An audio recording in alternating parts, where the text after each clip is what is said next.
नमस्कार, आप देख रहे हैं देश की बात। मैं हूं नगमा। विधानसभा चुनावों की रणनीति बनाने के लिए पुणे में आज महाराष्ट्र बीजेपी कार्यकारिणी की एक विस्तारित बैठक हुई। गृह मंत्री अमित शाह की अध्यक्षता में ये बैठक हुई और इसमें देवेंद्र फडणवीस समेत राज्य बीजेपी के तकरीबन सभी बड़े नेता शामिल हुए। अपने संबोधन में अमित शाह विपक्ष पे काफी हमलावर रहे और उद्धव ठाकरे को औरंगजेब फैन क्लब का नेता बता दिया। राहुल गांधी के बारे में बोले कि वो हारने के बाद भी अहंकार में हैं। अमित शाह ने शरद पवार पर निशाना साधा और कहा कि भ्रष्टाचार के सबसे बड़े सरगना हैं वो, और बोले कि 2024 के चुनाव में मोदी सरकार के 10 साल के कार्यकाल पर मुहर लगी है। हमारे कार्यकर्ता और अच्छा करने की चाह रखते हैं और महाराष्ट्र विधानसभा चुनाव में फिर से वो भगवा झंडा लहराएंगे।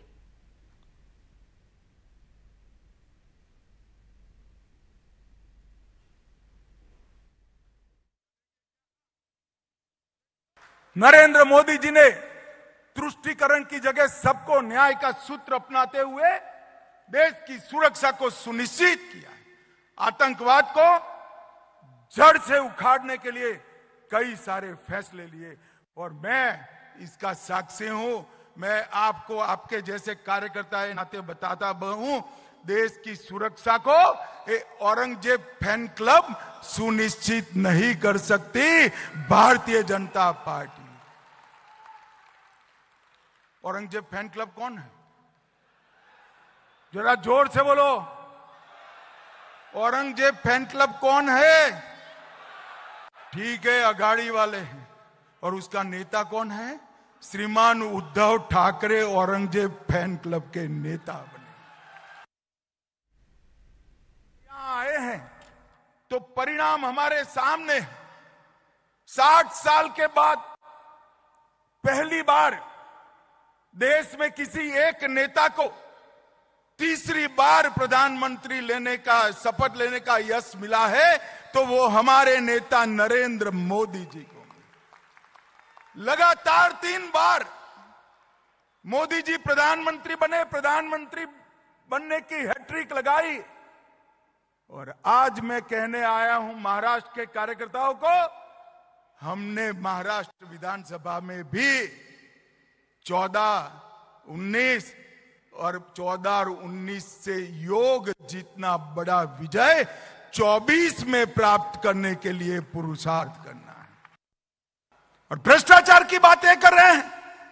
भ्रष्टाचार का सबसे बड़ा सरगना भारत की राजनीति में है तो शरद पवार है, इसमें मेरे मन में कोई कंफ्यूजन नहीं। आप क्या आरोप कर रहे हो हम पर? इस देश में कोई भी सरकार में भ्रष्टाचार को संस्थागत करने का काम, इंस्टीट्यूशनलाइज करने का काम अगर किसी ने किया तो शरद पवार आपने किया है। मैं डंके की चोट पर कह कर दे, हम पर आप भ्रष्टाचार का आरोप लगा रहे हैं। और इस बार शरद पवार जी, मेरा ये बापट सभागृह में बैठा हुआ कार्यकर्ता ढंग से जान गया है आपके झूठ नहीं चलेंगे। मैं बता कर दिया, मैंने तो पहली बार ऐसा देखा है कि 30 मार्क का लक्ष्य लेकर 25 प्राप्त करने वाला बच्चा अहंकार में आ गया और 90 का लक्ष्य रखकर 78 वाला पसोपस में पड़ गया। मैंने मेरे राजनीतिक जीवन में कई जय पराजय देखे, परंतु मैंने जीवन में कई लोगों को जीतने के बाद अहंकारी होते हुए भी देखा है। जीतने के बाद अहंकार आना, इसका आपको सैकड़ों उदाहरण दुनिया भर की राजनीति में मिलेगा, मगर एक अनूठा उदाहरण राहुल गांधी दुनिया को दे रहे हैं। वो हारने के बाद अहंकारी हो गए। भाइयों और बहनों, मैं आज आपको बताने आया हूं, भारतीय जनता पार्टी को 240 सीटें मिली, एनडीए को 300 सीटें मिली और पूरे इंडी अलायंस को इकट्ठा होकर 240 सीटें नहीं मिली है। ये हमें याद रखना है।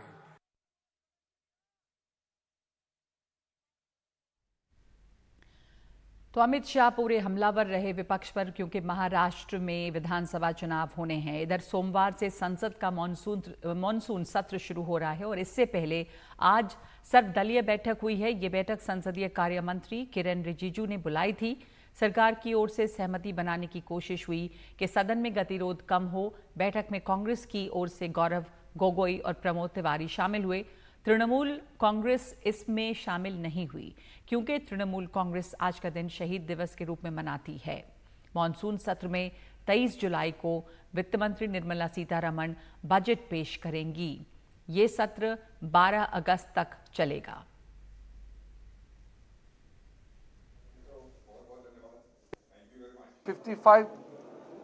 कुल मिलाकर के लीडर्स का आज बैठक हुई।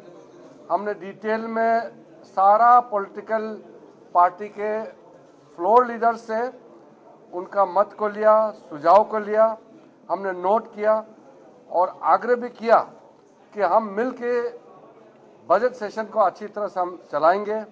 और सबका मेंबर्स का बहुत सारा विषय इन्होंने सजेशन किया है। हम उसका सेंस को समझते हुए राज्यसभा में आदरणीय चेयरमैन और लोकसभा में आदरणीय स्पीकर दोनों से चर्चा करके बिजनेस एडवाइजरी कमेटी के बैठक में हम इसको आगे कैसे ले जाना है, आगे चर्चा करेंगे। हमारे सहयोगी राजीव रंजन ने सर्वदलीय बैठक के बारे में जेडीयू सांसद संजय झा और कांग्रेस के सुरेश से बात की है। संजय जी, आप लोगों ने क्या क्या मुद्दा उठाया यहाँ पर? हम लोगों ने 2 मुद्दा खास करके, विशेष राज्य का दर्जा वाला। हम लोग को पार्टी का डिमांड बहुत दिन से है और नीतीश कुमार जी हर एक फोरम पे उठाते रहे हैं।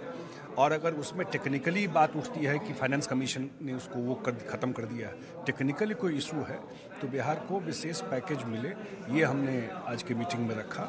और दूसरा, बिहार में फ्लड के लेकर के जो डैमेज होता है, इतना बड़ा पैसा बिहार का जो अन्य काम में लगता है डेवलपमेंट में, और वो वजह है जो नेपाल से पानी आता है, उसका कोई रास्ता निकले। ये बात संजय जी, विशेष राज्य का दर्जा आप लोग पहले भी उठाते रहे हैं, लेकिन तकनीकी तौर पर उसको खारिज किया जाता था। अब आप लोग एनडीए में पूरे शामिल हो गए, आपको लगता है कि इस बार बजट जो पेश होगा? आपको कि हम लोग की अपेक्षा है कि विशेष राज्य का दर्जा तो हम लोग का डिमांड रहा है, उसमें तकनीकी रूप से कोई दिक्कत है तो विशेष पैकेज बिहार को मिलना चाहिए, ये बात हमने रखी है। सर, सर्वदलीय बैठक में ऑल पार्टी मीटिंग में आपने क्या क्या मुद्दे रेज किए? आपने हमारा मुद्दे के वो नीट स्कैम है ना, नीट एग्जाम स्कैम, वो बड़ा मुद्दा है ना, वो हाउस में डिस्कस करेंगे। हमारा leader of opposition Rahul ji previous session को राइज कर दिया।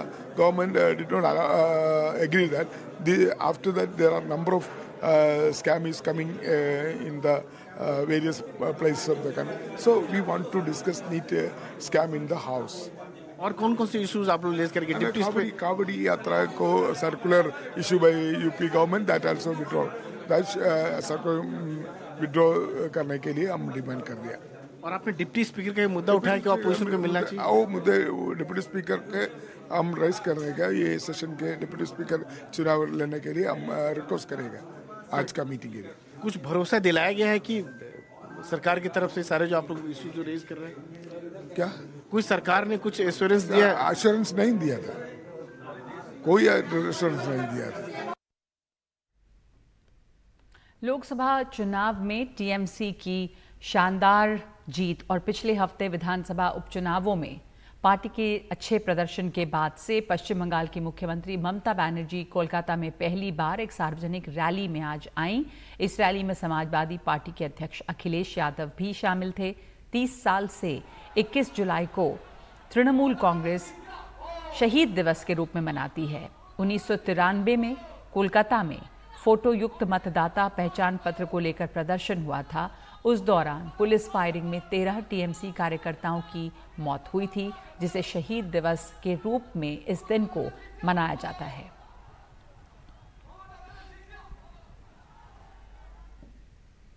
और मुंबई में घाटकोपर होर्डिंग मामले में डीजे ऑफिस ने जीआरपी के मौजूदा जीआरपी कमिश्नर रविंद्र सिसवे को कारण बताओ नोटिस भेजा था, जिसका रविंद्र सिसवे ने जवाब दिया है। इस मामले में और जानकारी दे रहे हैं हमारे सहयोगी पारस दामा।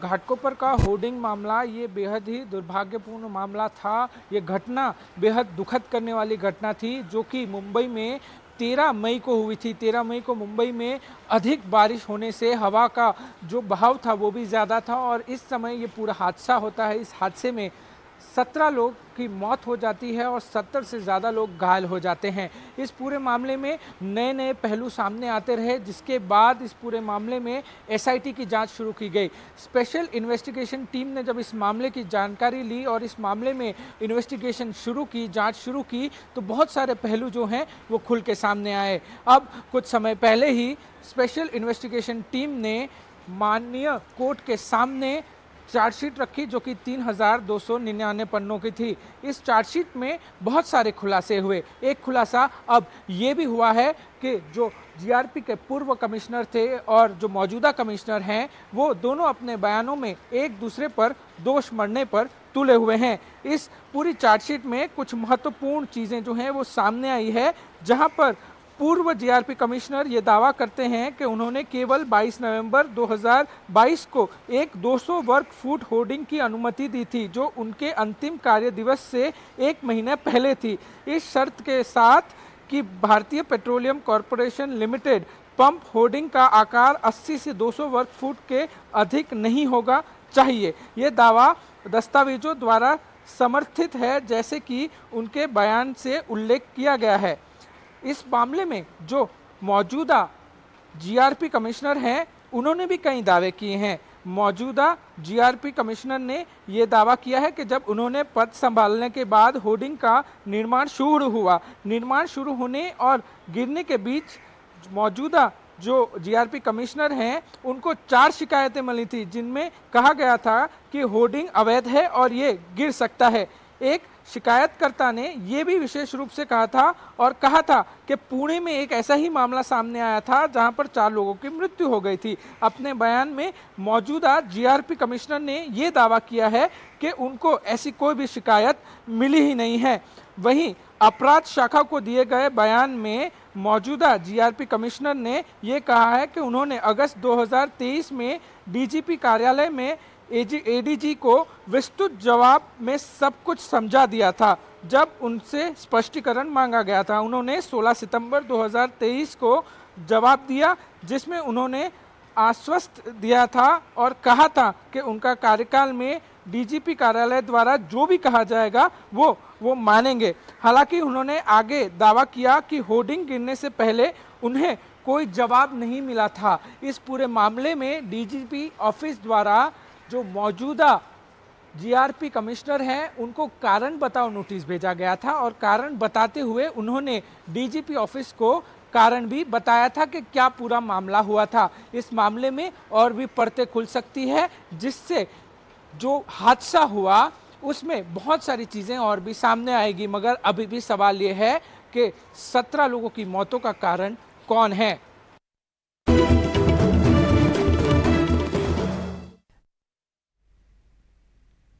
नूह में ब्रज मंडल जलाभिषेक यात्रा को लेकर इंटरनेट सेवाओं पर रोक रहेगी। आज शाम के 6 बजे से लेकर सोमवार की शाम 6 बजे तक इंटरनेट सेवाओं पर पाबंदी लगाई गई है। पिछले साल इसी यात्रा के दौरान हिंसा और हंगामा हुआ था, जिसकी वजह से पुलिस और प्रशासन अब मुस्तैद है।